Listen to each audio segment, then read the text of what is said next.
আসসালামু আলাইকুম বন্ধুরা, আশা করি সবাই ভালো আছেন। আজকে আপনাদেরকে দেখাবো একটি রিপোর্টকে আমরা কিভাবে ডিফারেন্ট টাইপ অফ কাস্টম ভিউর মাধ্যমে ডিফারেন্ট টাইপ অফ মানুষের কাছে উপস্থাপন করতে পারি। সো মনে করেন আমাদের একটা গ্রোসারি শপ আছে, সেখানে আমাদের অনেকগুলি প্রোডাক্ট আছে, প্রোডাক্টের ইউনিট প্রাইস আছে এবং আমরা বিভিন্ন রকম প্রোডাক্ট কি পরিমাণ বিক্রি করেছি সেটা দেওয়া আছে এবং এই প্রোডাক্টটি বিক্রি করে কি পরিমাণ রেভিনিউ আমরা জেনারেট করেছি সেটা দেওয়া আছে। তো আমরা এখন চাচ্ছি যে আমরা দোকানের কাস্টমারদেরকে শুধুমাত্র প্রোডাক্টের নাম এবং তার ইউনিট প্রাইসটা দেখতে দিব। দোকানের সেলস পার্সনকে প্রোডাক্ট এবং টোটাল সোল্ড অ্যামাউন্টটা দেখতে দিব। আর দোকানের ম্যানেজারকে আমরা প্রোডাক্টের নাম এবং কি পরিমাণ রেভিনিউ জেনারেট করছি সেটা দেখতে দিব। তো আমরা এই যে ডিফারেন্ট টাইপ অফ মানুষের জন্য ডিফারেন্ট টাইপ অফ জিনিস আমরা দেখতে দিব আমাদের এই রিপোর্ট থেকে, সেটা আমরা কাস্টম ভিউর মাধ্যমে করতে পারি।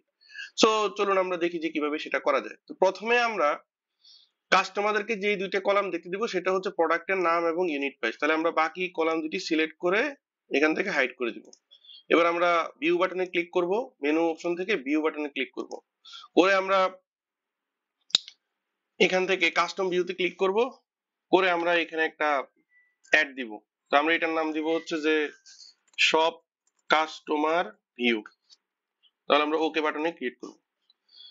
তারপর আমরা আবার এখন আমরা আমাদের রিপোর্টে যে আমরা দোকানের সেলস পার্সনকে প্রোডাক্ট এবং টোটাল সেল ভলিউমটা দেখতে দিব। তাহলে আমরা যেগুলো দেখতে দিব না সেই কলামগুলো হাইড করে দিব।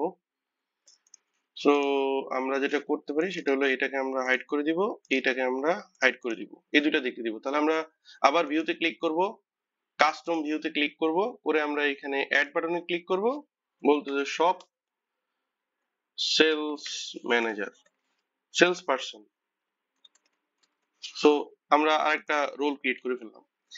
এবার আমরা আবার ম্যানেজারের জন্য আরেকটা রোল ক্রিয়েট করতে চাই, যেমন ম্যানেজারকে আমরা শুধুমাত্র প্রোডাক্টের নাম এবং তার রেভিনিউটা দেখাতে চাই। তাহলে আমরা বাকি দুটো কলাম হাইড করে দিলাম, আবার কাস্টম ভিউতে ক্লিক করলাম, করে আমরা অ্যাডে ক্লিক করলাম, তো যেমন শপ ম্যানেজার, ওকে বাটনে ক্লিক করলাম। তো এখন আমরা যেটা দেখতে পাচ্ছি সেটা হলো যে আমাদের এখানে আমরা যদি ভিউতে ক্লিক করি, আমাদের এখানে কাস্টমারের জন্য একটা ভিউ ক্রিয়েট হয়েছে, ম্যানেজারের জন্য একটা ক্রিয়েট হয়েছে, সেলস পার্সনের জন্য একটা ভিউ ক্রিয়েট হয়েছে। আর এটা আমি আগে থেকে যেটা ছিল এটা আমরা ডিলিট করে দিলাম। সো তিনটা ভিউ এখানে ক্রিয়েট হয়েছে। এখন আমি যদি দেখতে চাই যে ঠিক আছে যে আমি যে ভিউ গুলো ক্রিয়েট করলাম, আমি দেখি যে আমার ভিউ গুলো ঠিক মতো কাজ করে কিনা, তাহলে আমি কি করব, ভিউতে ক্লিক করে কাস্টম ভিউতে ক্লিক করব, করে আমি দেখি সেলস পার্সনের এখানে ক্লিক করলে, শোতে ক্লিক করলে এই দুইটা কলাম অটোমেটিক চলে আসতেছে। আচ্ছা, এখন আমি আবার কাস্টম ভিউতে ক্লিক করব, ম্যানেজারের রোলে ক্লিক করে শোতে ক্লিক করলে আমরা দেখতেছি যে প্রোডাক্ট এবং আর্ন রেভিনিউ চলে আসছে। সো এভাবে আমরা হচ্ছে যে আমাদের কাস্টম ভিউর মাধ্যমে একটা রিপোর্টকে বিভিন্ন মানুষের কাছে বিভিন্নভাবে উপস্থাপন করতে পারি। তো সবাই ভালো থাকবেন, ধন্যবাদ, আসসালামু আলাইকুম।